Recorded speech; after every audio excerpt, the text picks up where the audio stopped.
ഗാസിയാബാദിൽ ഹിന്ദു വീടുകളിൽ വാളുകളും മഴുവും അടക്കമുള്ള ആയുധങ്ങൾ വിതരണം ചെയ്ത് തീവ്ര ഹിന്ദുത്വ സംഘടനയായ ഹിന്ദു രക്ഷാദൾ റോഡരികിൽ നൂറുകണക്കിന് ആയുധങ്ങൾ നിരത്തിവെച്ച് സ്റ്റാൾ തുറന്നായിരുന്നു വിൽപ്പന.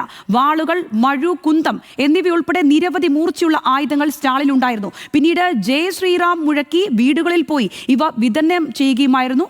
ആ ദൃശ്യങ്ങളിലേക്ക്.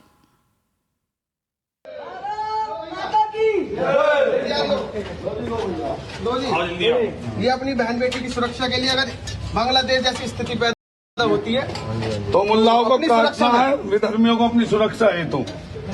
जय श्री राम, जय श्री राम, जय श्री राम, जय श्री राम। यहाँ पे വിശദാംശങ്ങളുമായി നാഷണൽ ഡെസ്കിൽ നിന്നും അശ്വതി വിശ്വനാഥനാണ് ചേരുന്നത്. അശ്വതി, ഈ ഉത്തർപ്രദേശിൽ നിന്നടക്കം പലയിടത്തു നിന്നും തീവ്ര ഹിന്ദുത്വ പ്രചരണത്തിന്റെ പലവിധ വേർഷനുകൾ നമ്മൾ കണ്ടിട്ടുണ്ട്. എന്താണ് ഈ ഒടുവിലത്തെ വേർഷൻ? അത് വലിയ രീതിയിൽ ഭീതി ഉണ്ടാക്കുന്നതുമാണ്. അതിന്റെ തീവ്രതയടക്കം അശ്വതി എങ്ങനെയാണ്?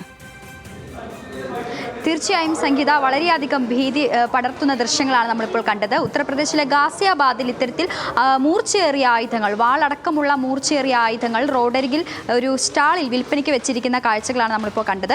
ഇത് വിൽപ്പനയ്ക്ക് വെച്ചിരിക്കുക മാത്രമല്ല, ഇത് ജയ് ശ്രീറാം മുഴക്കിക്കൊണ്ട് ഹിന്ദു വീടുകളിൽ കൊണ്ട് നൽകുകയും ചെയ്യുന്നുണ്ട്.